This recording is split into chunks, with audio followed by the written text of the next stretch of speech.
Hello viewers, welcome to Sukanta sir classes. তো রেগুলারের মতো আজকেও সকাল 7টায় তোমরা জিকের বাছাই করা 30টি প্রশ্ন পেয়ে যাচ্ছ এবং আজকের ভিডিওটা থাকছে সম্পূর্ণটাই ইকোনমিক্সের ওপর। ইকোনমিক্সের বাছাই করা 30টি প্রশ্নের আমরা যে সেশন চালাচ্ছিলাম, ইকোনমিক্সের এটা 2 নম্বর সেশন। এবং তোমরা জানো আমাদের ক্লাস রুটিনটা একবার করে দেখে নাও। জিএ অর্থাৎ জেনারেল অ্যাওয়ারনেস রোজ সকাল 7টায় পেয়ে যাচ্ছ। 7 দিনে 7 রকমের জেনারেল অ্যাওয়ারনেস পাচ্ছ এবং পুরোপুরি কনসেপচুয়াল 30টা করে PYQ নিয়ে আলোচনা সহ। ঠিক আছে, history, geography, polity, economics, static GK, current affairs সম্পূর্ণ মিলে 7 দিনে 7 রকম পাচ্ছ। ইংলিশের ভিডিও পাচ্ছ সন্ধ্যে 7টা থেকে, সায়েন্সের স্পেশাল ভিডিও থাকছে রাত 8টায় এবং ম্যাথামেটিক্স, জিআই সহ ডাউট ক্লিয়ারিং সেকশন এর লাইভ সিরিজ থাকছে রাত 10টা থেকে। সম্পূর্ণ সিরিজগুলি হচ্ছে বাইলিঙ্গুয়াল অর্থাৎ বাংলা এবং ইংরেজি দুটো ভাষাতেই। তো আজকের ইকোনমিক্সের 1 নম্বর কোয়েশ্চেন দেখে নিই। আর সব থেকে যেটা বড় কথা সেটা হচ্ছে আমরা যে কোয়েশ্চেন অ্যান্সারগুলো তুলে নিচ্ছি সেগুলোর সমস্তটাই কিন্তু PYQ অর্থাৎ CGL, CHSL, MTS সহ, রেলওয়ে সহ, পুলিশ সহ এই ধরনের সমস্ত পরীক্ষাগুলোতে আসা MCQ বা PYQগুলো তুলে সেশনগুলো তৈরি করছি। আমাদের সঙ্গে এখনও যারা জয়েন হওনি অবশ্যই চ্যানেলটি সাবস্ক্রাইব করে টেলিগ্রাম গ্রুপের সঙ্গে জয়েন হয়ে যাও। নিচে ডেসক্রিপশানে টেলিগ্রাম গ্রুপের লিঙ্ক দিয়ে দেওয়া রয়েছে। বলা হয়েছে একটি ব্যয় যা করা হয়েছে এবং আদায় করা যাচ্ছে না তাকে কি বলা হয়? An expenditure that has been made and cannot be recovered is called dash. পরিবর্তনশীল খরচ, সুযোগ খরচ, ডুবে যাওয়া খরচ নাকি অপারেশনাল কস্ট? তো অপশান নাম্বার সি হয়ে যাচ্ছে আমাদের কারেক্ট অ্যান্সার, বা 3 হয়ে যাচ্ছে কারেক্ট অ্যান্সার, ডুবে যাওয়া খরচ বা সাঙ্ক কস্ট। ঠিক আছে, যে জিনিস আর রিকভার করা যাচ্ছে না। 2 নম্বরের কোশ্চেন দেখে নাও। বলেছে এঙ্গেলের আইনের সঙ্গে সম্পর্ক রয়েছে কার? একটি পণ্যের চাহিদা পরিমাণ এবং মূল্য, পরিমাণ বিকল্পের দাম এবং চাহিদার পরিমাণ এবং ভোক্তাদের স্বাদ, চাহিদাকৃত পরিমাণ এবং ভোক্তাদের আয়। তো এটা হয়ে যাচ্ছে অপশান নাম্বার 4 সঠিক উত্তর, চাহিদাকৃত পরিমাণ। ঠিক আছে, মানে ডিমান্ডের কথা বলা হয়েছে এবং ভোক্তাদের আয় এবং হচ্ছে গিয়ে যারা কিনছে কাস্টমার্স বা কনজিউমার যাই বলো না কেন তাদের আয় অর্থাৎ ইনকামের কথা কিন্তু এখানে বলা হয়েছে এবং এদের মধ্যে একটা সম্পর্ক রয়েছে কি এঙ্গেলের আইনের মধ্যে। 3 নম্বর কোশ্চেন দেখে নাও। একটি গিফেন ভালো জন্য চাহিদা বক্ররেখা হয়, এর জন্য চাহিদা বক্ররেখাটা কীরকম হয়? ঊর্ধ্বমুখী বৃদ্ধি হচ্ছে, নিম্নমুখী পতন হচ্ছে, পরিমাণ অক্ষের সমান্তরাল হচ্ছে নাকি মূল্য অক্ষের সমান্তরাল হয়ে যাচ্ছে? তো অপশান নাম্বার 1 হয়ে যাচ্ছে সঠিক উত্তর, ঊর্ধ্বমুখী বৃদ্ধি হয়। ঠিক আছে, আপওয়ার্ড রাইজিং গ্রাফটা। 4 নম্বর কোশ্চেন দেখো। বলেছে দুষ্প্রাপ্য পণ্য সব ডক্টর এবং সরবরাহ সমিতি বলা হয়। বিলাসদ্রব্য দামি পণ্য, মূলধনী পণ্য নাকি অর্থনৈতিক পণ্যকে বলা হয়? কাকে বলা হয়? Luxurious goods, expensive good, capital good নাকি ইকোনমিক গুডকে বলা হয়? All of the goods which are scarce doctor and limited is supply are called dash বলে 4টা অপশান দিয়ে দিয়েছে। তো অপশান নাম্বার 4 হয়ে যাচ্ছে আমাদের সঠিক উত্তর, অর্থনৈতিক পণ্য বা ইকোনমিক গুডস বলা হয়। 5 নম্বর কোশ্চেন দেখে নাও। Which is the most essential function? নিচের একজন উদ্যোক্তার জন্য উদ্যোক্তা আর বা উদ্যোগপতি, এখান থেকে একটা জিনিস আমার বলে দেওয়া ভালো, উদ্যোগপতি। ঠিক আছে, উদ্যোগপতি কাকে বলা হয় আর শিল্পপতি কাকে বলা হয়? ঠিক আছে, শিল্পপতি, এই দুটো একটুখানি জেনে রাখতে হবে। তো উদ্যোগপতি কী জিনিস? যাদের মনের মধ্যে অনেক প্ল্যানিং রয়েছে, সেই তুলনায় হয়তো টাকা পয়সা কম রয়েছে বা অল্প পরিমাণ পুঁজি রয়েছে কিন্তু তার প্ল্যানিং প্রচুর রয়েছে, এইগুলো হচ্ছে, এবং কোনো একটা ভালো কাজের উদ্যোগ নিয়েছে, সেটা ব্যবসা বাণিজ্য হতে পারে, অন্য দিকে হতে পারে, সেটা হচ্ছে উদ্যোগপতি। আর শিল্পপতি যারা শিল্প, যেমন রতন টাটা ইন্ডাস্ট্রি, তো এরা হচ্ছে শিল্পপতি। ঠিক আছে, যাদের আগে থেকেই শিল্প রয়েছে এবং মানে এইরকম কোনো ব্যাপার নেই যে মাথায় শুধু প্ল্যানিং রয়েছে কিন্তু অর্থের পরিমাণ নেই। ঠিক আছে, তো এই হচ্ছে শিল্পপতি আর উদ্যোগপতির মধ্যে পার্থক্য। বলছে একটি উদ্যোক্তার সবচেয়ে প্রয়োজনীয় কাজ কোনটি? তত্ত্বাবধান, ব্যবস্থাপনা, মার্কেটিং করা নাকি ঝুঁকি বহন করা? তো অপশান নাম্বার 4 হয়ে যাচ্ছে সঠিক উত্তর। এখানে কিন্তু রিস্ক ব্রেকিং অর্থাৎ ঝুঁকি বহন করা এখানে কিন্তু সবথেকে প্রয়োজনীয় কাজ। ঠিক আছে, 6 নম্বর কোশ্চেন দেখে নাও। বলা হয়েছে অর্থনীতিতে জ্ঞান, প্রযুক্তিগত দক্ষতা, শিক্ষা ইত্যাদিকে গণ্য করা হয় সামাজিক ওভারহেড মূলধন হিসাবে, মানব পুঁজি হিসাবে, বাস্তব ভৌত পুঁজি হিসাবে, নাকি কার্যকরী মূলধন হিসাবে? তো সঠিক উত্তর হয়ে যাচ্ছে অপশন নাম্বার 2, মানব পুঁজি হিসাবে। ঠিক আছে, মানব পুঁজি হিসাবে। এরপরে দেখো 7 নম্বর কোশ্চেনটা যেটা রয়েছে, পারচেজিং পাওয়ার প্যারিটি তত্ত্বের সাথে সম্পর্কিত কি? সুদের হার, ব্যাংক রেট, মজুরির হার, নাকি বিনিময় হার? ঠিক আছে, তো অপশন নাম্বার 4 হয়ে যাচ্ছে সঠিক উত্তর, বিনিময় হার। ঠিক আছে, অপশন নাম্বার 4 হয়ে যাচ্ছে সঠিক উত্তর, বিনিময় হার। 8 নম্বর কোশ্চেন দেখো, বলা হয়েছে যে স্কেল অর্থনীতি মানে হ্রাস একক উৎপাদনের খরচ, বিতরণের ইউনিট খরচ, মোট উৎপাদন খরচ, নাকি বিতরণের মোট খরচ? তো অপশন নাম্বার 1 হয়ে যাচ্ছে সঠিক উত্তর, একক উৎপাদন খরচকে স্কেল অর্থনীতির মানে হ্রাস বোঝায়। ঠিক আছে, 9 নম্বর কোশ্চেন দেখে নাও, যখন মোট পণ্য ক্রমবর্ধমান হারে বৃদ্ধি পায়, মোট পণ্য যদি ক্রমবর্ধমান হারে কি হয়? ইনক্রিজ হয়। ঠিক আছে, ক্রমবর্ধমান হারে বাড়ছে, এটাকে কি বলা হয়? প্রান্তিক। তখন কি হয়? প্রান্তিক পণ্য শূন্য হয়ে যাচ্ছে, প্রান্তিক পণ্য বাড়ছে, প্রান্তিক পণ্য কমছে, নাকি প্রান্তিক পণ্য স্থির থাকছে? তো অপশন নাম্বার 2 হয়েছে সঠিক উত্তর, প্রান্তিক পণ্য বাড়লে অ্যাকচুয়ালি মোট পণ্য ক্রমবর্ধমান হারে বৃদ্ধি পাচ্ছে। 10 নম্বর কোশ্চেন দেখে নাও, একজন কেমিস্টের, ঠিক আছে, কেমিস্টের দোকানে চলমান একটি রেফ্রিজারেটর এর একটি উদাহরণ, বিনামূল্যে ভালো, চূড়ান্ত ভালো, প্রযোজক ভালো, ভোক্তাদের ভালো হচ্ছে। তো কোনটা হয়ে যাচ্ছে আমাদের সঠিক উত্তর? অপশন নাম্বার 2 হয়ে যাচ্ছে সঠিক উত্তর, অর্থাৎ চূড়ান্ত ভালো। ঠিক আছে, বিষয়টা ভালো করে বুঝে নাও। একটি কেমিস্টের দোকানে, ড্রাগিস্ট অ্যান্ড কেমিস্ট অর্থাৎ ওষুধের দোকানই তুমি ধরে নিতে পারো, কেমিস্ট্রির দোকানে চলমান একটি রেফ্রিজারেটর, মানে ওই দোকানে একটি ফ্রিজ আছে, ওই দোকানে একটি ফ্রিজ আছে, তার মানেটা কি? সেই জিনিসটা বিনামূল্যে ভালো, চূড়ান্ত ভালো, প্রযোজক ভালো, নাকি বলা হয়েছে ভোক্তাদের ভালো? তো এইখানে আমাদের কি হয়েছে? চূড়ান্ত ভালো বা ফাইনাল গুড বলা হচ্ছে ওটা। এরপরে দেখা যাচ্ছে যে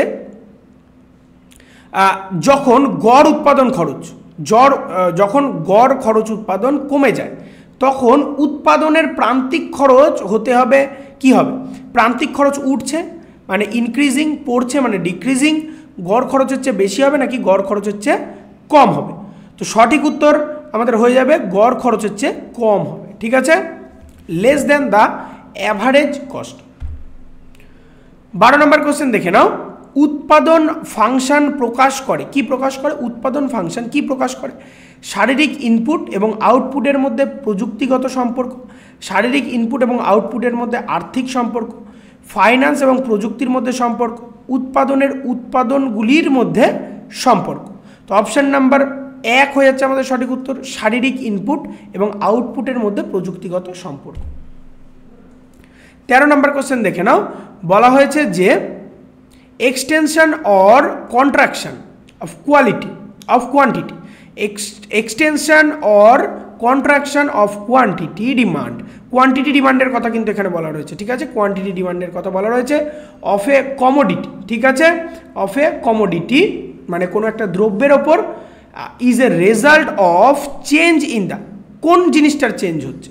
তো 13 নম্বর কোশ্চেনের সঠিক উত্তর হয়ে যাচ্ছে option number A, unit price of the commodity, মানে প্রত্যেকটা জিনিস বা প্রত্যেকটা ওই দ্রব্যের একক দামের কথা বলা হয়েছে। ঠিক আছে, বাংলাটা ইংরেজি হয়ে গেছে, তো এখানে তো আমি বাংলাটা বলেই দিলাম।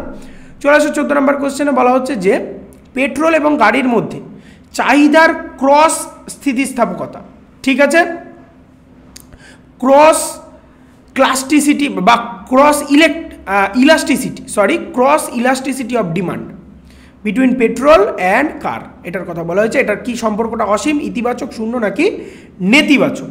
তো অপশন নাম্বার 4 হয়ে যাচ্ছে নেতিবাচক, অর্থাৎ যত গাড়ির পরিমাণ বাড়বে তত আমাদের পেট্রোলের পরিমাণ হ্রাস পাবে, ব্যাপারটা এরকম, দ্যাট ইজ নেতিবাচক, দুজনের মধ্যে ব্যস্তানুপাতিক সম্পর্ক। 15 নম্বর কোশ্চেন দেখে নাও, বলেছে দ্য লো ডিমান্ড এক্সপ্রেসেস, চাহিদার আইন প্রকাশ করে কি? দ্য ল, এখানে ল এর কথা, the law of demand expresses কি এক্সপ্রেস করে? একটি পণ্যের চাহিদার মূল্য পরিবর্তনের প্রভাব, একটি পণ্যের দামের ওপর চাহিদার পরিবর্তনের প্রভাব, একটি বিকল্প সরবরাহের ওপর একটি পণ্যের চাহিদার পরিবর্তনের প্রভাব, নাকি ওপরের কোনোটিই নয়। তো অপশন নাম্বার 1 হয়ে যাচ্ছে সঠিক উত্তর, একটি পণ্যের চাহিদার ওপর মূল্য পরিবর্তনের প্রভাব। 16 নম্বর কোশ্চেন দেখে নাও, বলেছে একটি ব্যতিক্রমী চাহিদা বক্ররেখা হলো যেটি চলে ডান দিকের ওপরের দিকে, ডান দিকে নিচের দিকে আনুভূমিকভাবে বা উল্লম্বভাবে। তো সঠিক উত্তর আমাদের হয়ে যাচ্ছে অপশন নাম্বার 2, ডান দিকে নিচের দিকে। ঠিক আছে, ডান দিক ঘেঁষে নিচের দিকে আমাদের কিন্তু থাকে।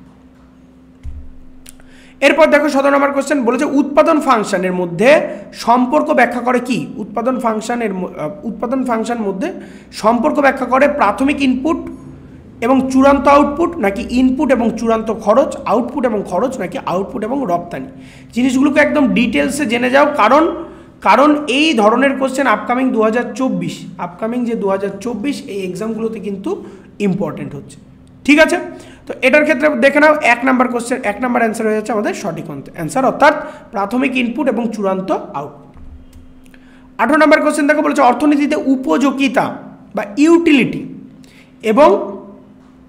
এবং ইউজফুলনেস। ঠিক আছে, দুটো এখানে উপযোগিতা হয়ে গেছে, একটা হচ্ছে ইউটিলিটি অর্থাৎ তোমার বহন করার ক্ষমতা, আর একটা হচ্ছে ইউজফুলনেস।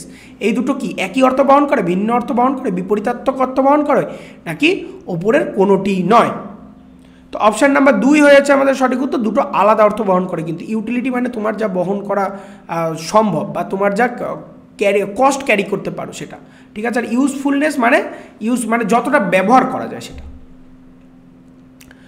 এটা দুবার হয়ে গেছে। এরপরে 20 নম্বর কোশ্চেন আমাদের চলে আসো। 20 নম্বর কোশ্চেন আমাদের কি রয়েছে? বলেছে যে একটি পণ্য উৎপাদনের সুযোগ খরচ হয়, একটি ভিন্ন কৌশল অবলম্বন করার সময় ফার্মের যে খরচ হতে পারে সেটাকে বলছে, উৎপাদনের ভিন্ন পদ্ধতির অধীনে ফার্মের যে খরচ হতে পারে সেটাকে বলছে, নাকি প্রকৃত খরচ, নাকি পরবর্তী সেরা বিকল্পগুলির আউটপুটের কথা বলা হয়েছে। তো অপশান নাম্বার ডি হয়ে যাচ্ছে আমাদের এখানে সঠিক অ্যান্সার। 21 নম্বর কোশ্চেন দেখে নাও, বলেছে কোনো বাজারের অবস্থার অধীনে সংস্থাগুলির অতিরিক্ত ক্ষমতা রয়েছে। কোন বাজারের অবস্থার অধীনে সংস্থাগুলির অতিরিক্ত ক্ষমতা রয়েছে? নিখুঁত প্রতিযোগিতা, একচেটিয়া প্রতিযোগিতা, ডুওপলি মানে ডুওপলি বলতে দ্বিমুখিতা, আর একটা হচ্ছে অলিগোপলি। ঠিক আছে, অলিগোপলি। এই 4 রকমের বলে দেওয়া আছে। একটা হচ্ছে পারফেক্ট কম্পিটিশন, মনোপলিস্টিক, ডুওপলিস্টিক, আর হচ্ছে অলিগো বলতে অনেকগুলো পলিসি থাকতে পারে। ঠিক আছে, তো 2 হয়ে যাচ্ছে আমাদের সঠিক উত্তর, একচেটিয়া প্রতিযোগিতা বা মনোপলিস্টিক। 22 নম্বর কোশ্চেন দেখে নাও, বলা হয়েছে যে একটি চাওয়া তখনই একটি চাহিদা হয়ে ওঠে। তুমি যদি কোনো একটা জিনিস চাচ্ছ, সেটা তখনই চাহিদা হয়ে উঠবে যখন এটি দ্বারা সমর্থিত হয় ক্রয় করার ক্ষমতা, কেনার প্রয়োজনীয়তা, কেনার ইচ্ছা, নাকি পণ্যের উপযোগিতা। তো অপশান নাম্বার 1 হয়ে যাচ্ছে সঠিক উত্তর, ক্রয় করার ক্ষমতা। যদি কোনো একটা জিনিস তুমি ধরো ভাবলে আমি চাঁদ কিনে ফেলবো, কিন্তু আমার সেটার সামর্থ্য নেই, তাহলে সেটা কিন্তু কোনোদিন চাহিদা হতে পারে না। ঠিক আছে, কোনো একটি চাহিদা হবে তখনই যখন সেই জিনিসটার সামর্থ্য তোমার মধ্যে রয়েছে। 23 নম্বর কোশ্চেন দেখে নাও, বলা হয়েছে একজন ব্যক্তিকে পণ্যের ব্যবহার পরিত্যাগ না করে সে অতিরিক্ত মূল্য দিতে হয়, যদি অতিরিক্ত মূল্য দিতে হয় তাহলে তাকে কি বলা হয়? মূল্য লাভ, উৎপাদকের উদ্বৃত্তি, নাকি ভোক্তার উদ্বৃত্তি। 23 নম্বর কোশ্চেনের সঠিক উত্তর হয়ে যাচ্ছে অপশান নাম্বার 3, অর্থাৎ উৎপাদকের উদ্বৃত্তি। ঠিক আছে, উৎপাদকের উদ্বৃত্তি। 24 নম্বর কোশ্চেন দেখো, বলেছে যখন একটি পণ্যের দাম পড়ে বা পণ্যের দাম কমে যায়, পড়ে বলতে কমে যায়, আমরা আশা করতে পারি কি? আশা করতে পারি আমরা এর সরবরাহ বাড়তে হবে, এর চাহিদা কমে যাবে, এর চাহিদা স্থির থাকছে, নাকি এর চাহিদা বাড়ানো হচ্ছে। ঠিক আছে, তো সঠিক উত্তর হয়ে যাচ্ছে অপশান নাম্বার 4, এটা চাহিদা কিন্তু বাড়ানো হচ্ছে। 25 নম্বর কোশ্চেন দেখে না, বলছে অলিগোপলির সবচেয়ে বৈশিষ্ট্যটা কি? অলিগোপলির একটা বিশেষ বৈশিষ্ট্য সংস্থার সংখ্যা, পরস্পর নির্ভরতা, মূল্যের ওপর নগণ্য প্রভাব, নাকি মূল্য নেতৃত্ব। তো 25 নম্বর কোশ্চেনের সঠিক উত্তর হয়েছে অপশান নাম্বার 1, সংস্থার সংখ্যা। ল অফ ডিমান্ড অর্থাৎ চাহিদার আইন বোঝায় যে যখন একটি পণ্যের জন্য অতিরিক্ত চাহিদা থাকে তখন পণ্যের দাম পড়ে, দ্রব্যের দাম একই থাকে, পণ্যের দাম বেড়ে যায়, পণ্যের চাহিদার পরিমাণ কমে যায়। 26 নম্বর কোশ্চেনে অপশান নাম্বার 1 হয়ে যাচ্ছে সঠিক উত্তর, অর্থাৎ পণ্যের দাম পড়ে যায় বা কমে যায়। 27 নম্বর কোশ্চেন দেখে নাও, বলেছে অর্থের পরিপ্রেক্ষিতে প্রকাশ করা একটি পণ্যের মূল্য হিসাবে পরিচিত হয় কি? মূল্য, উপযোগিতা, মান, নাকি সম্পদ। প্রাইস, ইউটিলিটি, ভ্যালু নাকি ওয়েলথ? তো 27 নম্বর কোশ্চেনের সঠিক উত্তর হচ্ছে মূল্য বা প্রাইস। এরপর দেখে নাও 28 নম্বর কোশ্চেন যেটা রয়েছে, বলছে টুথপেস্ট একটি পণ্য যা নিম্নে বিক্রি হয়, একচেটিয়া প্রতিযোগিতা বলছে, নিখুঁত প্রতিযোগিতা বলছে, একচেটিয়া প্রতিযোগিতা নাকি ডুওপলি? মনোপলি মানে একক প্রতিযোগিতা আর কি, নাকি হচ্ছে ডুওপলি? ঠিক আছে, কোন কন্ডিশনের মধ্যে পড়ছে এটা? তো অপশন নাম্বার 1 মধ্যে পড়ে যাচ্ছে একচেটিয়া প্রতিযোগিতা বা মনোপলিস্টিক কম্পিটিশন। 29 নম্বর কোশ্চেন দেখে নাও, বলেছে পেপসির দাম কমে গেলে, পেপসির দাম কমে গেলে কোক এবং 7 আপের দামের তুলনায় চাহিদা কী হবে? কোকের চাহিদা কমে যাবে, 7 আপের চাহিদা কমবে, কোক এবং 7 আপ এর চাহিদা বাড়বে, কোক এবং 7 আপের চাহিদা কমে যাবে, কোনটা হবে? তো অপশান নাম্বার 4 হয়ে যাচ্ছে, কারণ পেপসির দাম কমে গেছে। তো দেখো কেন হচ্ছে বিষয়টা, এই ড্রিঙ্ক ওয়াটারগুলো প্রায় কাছাকাছি জিনিস, যে কোক খায় সে কিন্তু পেপসিও খায়, যে 7 আপ খায় সে কিন্তু পেপসিও খায়। এবার তুমি বাজারে গিয়ে যখন দেখলে এদের দাম স্থির আছে, এটার দাম হঠাৎ করে অনেকটা কমে গেছে, তো তুমি এটা কিনতে গেলেও পেপসি কিনে নিয়ে চলে আসছো দোকান থেকে, ঠিক আছে? তো এখান থেকে যেটা হবে, কোক এবং 7 আপের দাম কমে যাবে, ঠিক আছে? তো এইরকম 30টা কোশ্চেন, আজকে 29টা ছিল, একটা কোশ্চেন মনে হয় দুবার ছিল বা কোনো একটা প্রবলেম ছিল। তো এইরকম 30টা কোশ্চেন নিয়ে রেগুলার কিন্তু সকাল 7টায় তোমরা ভিডিওর আকারে পেয়ে যাচ্ছ, এক একদিন এক রকম। আজকে ইকোনমিক্স গেলো, স্ট্যাটিক জিকে, কারেন্ট অ্যাফেয়ার্স, তার সঙ্গে সঙ্গে ইতিহাস, ভূগোল, পলিটি, সমস্ত সাবজেক্ট ওয়াইজ জিকে তোমরা প্লেলিস্ট চেক করে নিতে পারো এগুলোর জন্য। এরকমভাবে তোমরা পেয়ে যাচ্ছ, এবং রাতে লাইভ সিরিজ পেয়ে যাচ্ছ, সায়েন্সের স্পেশাল ভিডিও পেয়ে যাচ্ছ, ইংলিশের স্পেশাল ভিডিও পেয়ে যাচ্ছ। আমাদের সঙ্গে যুক্ত থাকো, এবং ভালো লাগলে লাইক করো, কমেন্ট করো, এবং অবশ্যই শেয়ার করো। আর না সাবস্ক্রাইব করা থাকলে সাবস্ক্রাইব করে বেল আইকন প্রেস করে রাখো।